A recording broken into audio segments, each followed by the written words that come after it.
Hi again viewers, it's NFL Web TV. I'm your host Samuel Zito, joined by Liam Mighty Quinn again, the fantastic radio commentator slash records expert man with the Mighty's preview up in the record again this week. It'll be online yesterday actually, so make sure you check that out. But a massive week of footy coming up again this round. In Division 1 we're at the halfway mark now, Liam. Every team's played one another once and it's a pretty even competition. We've got 9 teams with 3 or more wins, and I think Whittlesea's in 9th and only 2 games outside the top 5. Still only North Heidelberg without a win so far and looking like they're going down. But at the halfway mark, it's pretty close and probably too close to call how we think the rest of the year will pan out. Yeah, you could say that all those 9 sides are pretty much would be realistically able to say they have a shot at the finals, even with Whittlesea losing on Saturday when we saw them. They were really good in parts as well, so they showed they can definitely compete. They almost shot themselves in the foot a little bit with some turnovers, but yeah, so even when you look down to pretty much 9th, they're still able to push into the top 5. It's a great second half of the season we should have. Well, yeah, it's going to be some pretty exciting stuff, and the first game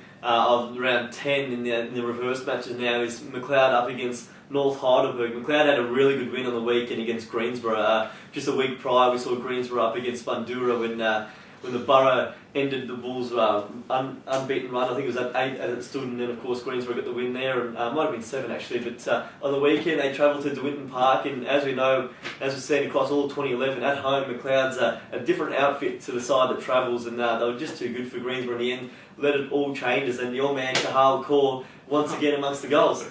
If you can call him my man, I'm not sure if I've claimed that one, but yeah, 7 goals for Kaur, and you think he's a midfielder and he's leading Division 1 goal kicking. It's just a fantastic effort, and yeah, as you said, they won pretty comfortably in the end by just under 30 points, so it was a massive win for McLeod. His younger brother Aidan was amongst it as well. He plays for the Northern Knights, he was playing for the Roos as well, and they had again, you look at the coaches' vote, you see Carl Kaur getting 3 votes, Kane Shaw 2, Justin White 1. So, those 3 appeared regularly in the votes, but they've also been McLeod's better players, so when they're playing well, they're going to be hard to beat. They lost their ruckman, Chris Long, who, when we saw him in the match of the day against Alton, he was one of the better players on the ground, and they lost him early to injury, but despite that, and playing one down for most of the day, they still got the job done, which is a pretty impressive effort. But Greensborough now, for all their good work, 6-3 at the turn, still a good position, but considering they were 5-1 or 5-0 rather, and also beating Bundoora, they probably would have liked to get this one just to give them a bit more of a gap, I guess, between themselves and the other teams in the top 5.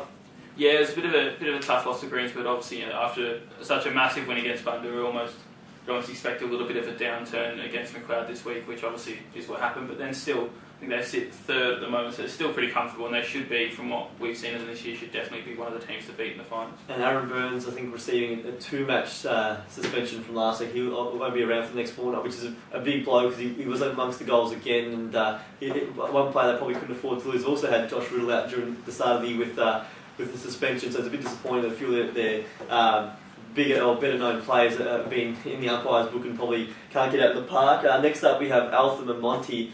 Eltham on the week, we watched them in the NFL match of the day. A great game against Whittlesea. It was a really high scoring game. I think the first quarter, after about 10 minutes, it was 4-2, so they came out and both teams swung a few punches and landed a few blows, but in the end Eltham got up. They were tested right to the line. Whittlesea kept coming back at them, but they withstood all of that, and they got a really impressive win, and away from home a good win, because we do know Whittlesea plays their best footy at the showgrounds at Whittlesea, and they're not easy to beat there. But Eltham did a really good job. As for Monty, a loss to West Preston, which with Anthony Rocky kicking 6, it probably made life a bit difficult. But in this clash here, in the first fixture, Eltham travelled to Monty and got the win by 3 goals. I think you were expecting another close one. I'm just favouring Eltham, particularly at home, but Monty would be keen to bounce back after a loss to the Roosters last week. Yeah, I think Eltham will probably get the win for mine as well. One of the strong points about them last week, especially in that first quarter, we saw Keenan and Paul Curry were just dominant on the lead.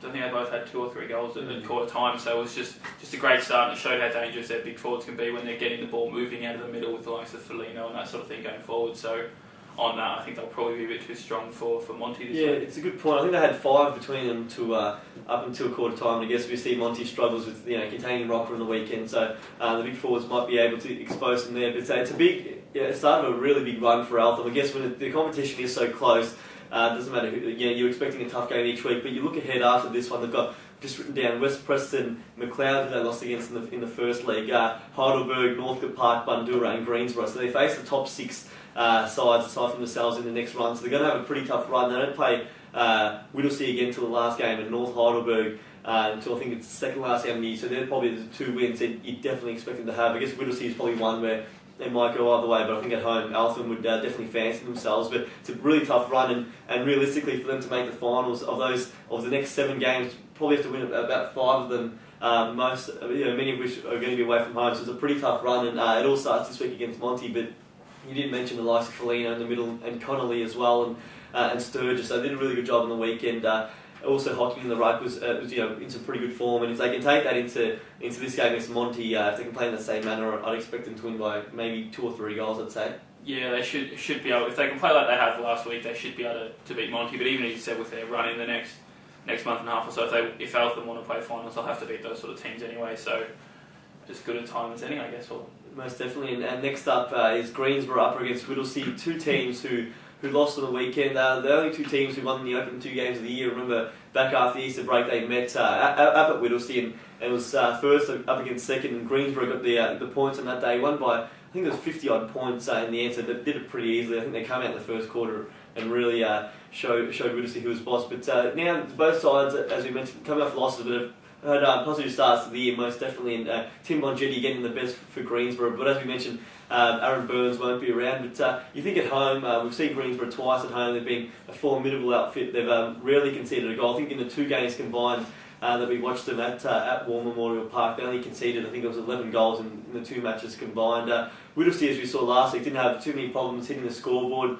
Got plenty of talent up forward, obviously Andrew Fairchild, and also through the middle, likes of Dyson and Heenan, and also, of course, Rocky Collins, who's one of the elite players in the competition this year. So they've got enough on paper to suggest they can match it with Greensborough, but you just think on their home ground, the more fancied team in Greensborough should get the points in this one.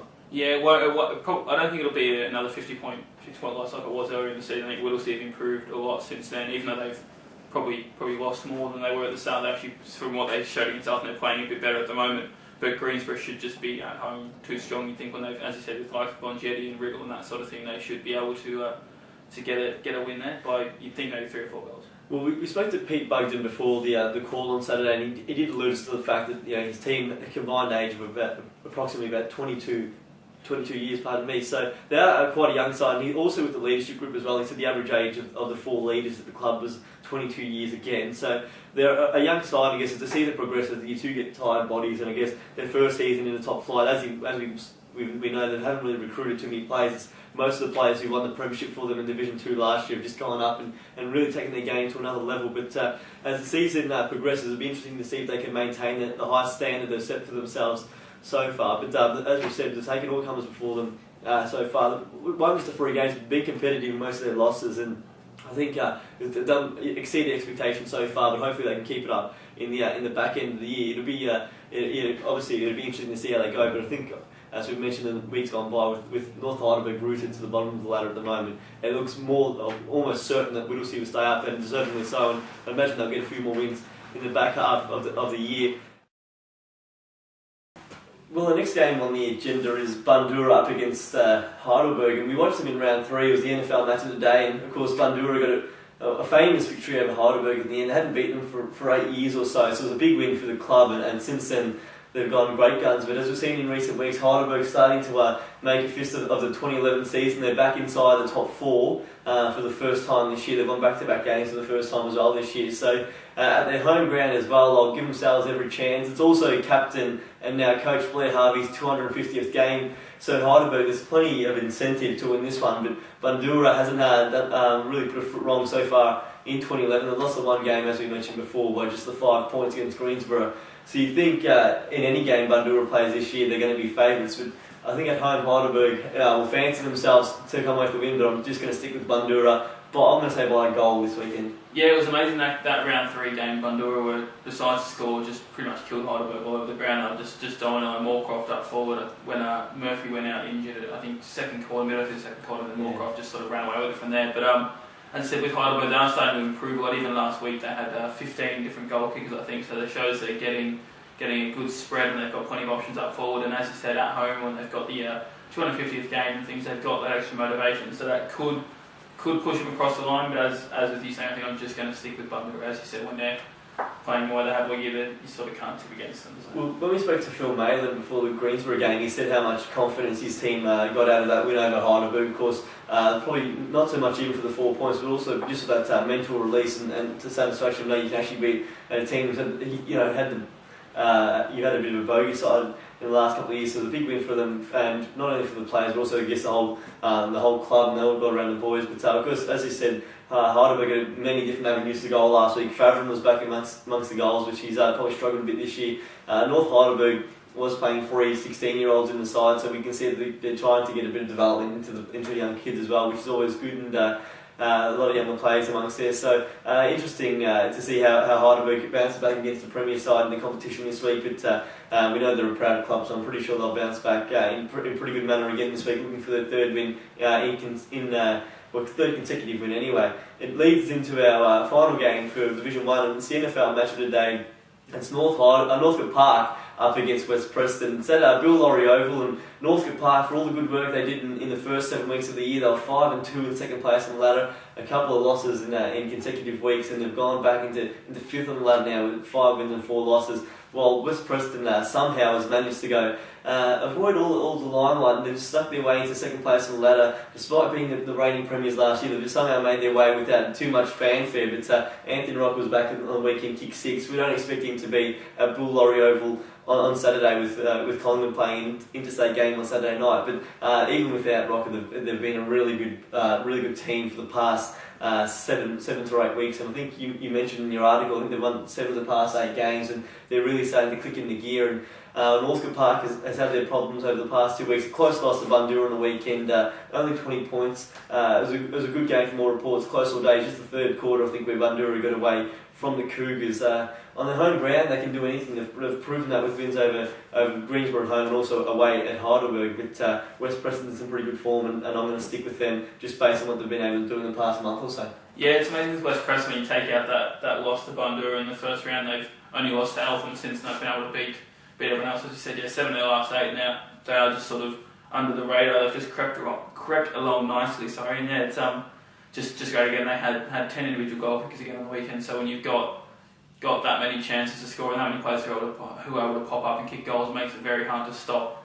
And they're also the second highest scoring team in the league, I think. So they've done it pretty consistently all year, which makes them really dangerous. And for Northcote as well, you think, as you were saying, if they lose this one, they're 5-5. So they've gone from having some great wins against Greensboro and against Heidelberg and that sort of thing, and they sort of undo their work with some bit of inconsistency. So they really looking to get a win, but I think that West Preston will probably just beat them in that one. Well, it's an interesting point you make, because you'd expect McLeod to win this week, and that would put them on equal points as Northcote Park, and they're really falling back to the pack should they lose this one. Conversely, if they win, they're back inside the top 4, you'd imagine. So right back where they want to be. So it should be a great game. West Preston's forward line has been, as you said, they've obviously scored 70 points this year. They haven't had any goal kicks to stand out so much. They've had 23 goals as their most for Glenn Robertson. He has missed a couple of games throughout the year as well. So they're spreading the load, as you mentioned, with many different goal kickers. But with Jake Williams back in the middle in some great form, it should be a really good game within the middle of the weekend, because we've seen Broderick Davies and Paul Scanlon continue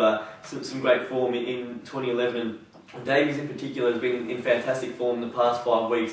He's polled an extraordinary 13 votes in the Coaches Player of the Year award. That includes 4 best of field performances, 3 of which came in a row. Then he had a 1-vote game and back to 3 votes on the weekend. So he's in fantastic form, and if he can get a bit more help around him, I think they're going to be a pretty good team. And as we mentioned, keeping to Heidelberg and Greensboro to 1 goal up until 3/4 time has proven they are one of the better teams in the competition. But whether they can string that together for 4 quarters this week will be what probably separates the two sides at the end of the day. So make sure you're tuning into 88.6 Plenty Valley FM, as myself and Liam will be calling all the action with Sam Patrick, and also good old CT John Seaton. He's looking forward to this one, and it should be a great game. So make sure you're listening in, and follow us also on Facebook, official Northern Football League on Facebook, and keep watching below when we preview all of Division 2 and Division 3. We'll see you soon.